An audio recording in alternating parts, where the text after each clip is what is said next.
For those of you on the Tackle Shop Academy side, if you're gonna be doing, especially if you're gonna be turning bobbers or working with wood outside and lots of dust and wood, you need three basic things. One, protect your lungs. Get a respirator.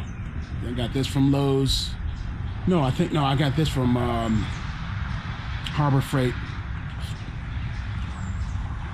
I got all these from Harbor Freight, actually.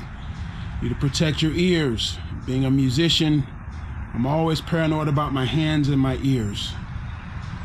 So protect your ears from the sound. And then you need to protect your eyes and your face, because there are some pretty sharp pieces of wood can fly off that lathe.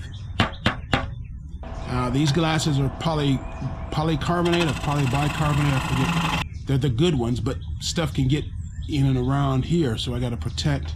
That's why you have the face shield. And the face shield, it doesn't block my view much, and it works pretty well. And it takes time to get all that on and pull it off, and it's annoying, but your lungs, your ears, and your eyes will thank you. You can get them at Harbor Freight, you can get them at Lowe's. It's worth it. It doesn't cost much. It's a good peace of mind. Good peace of mind.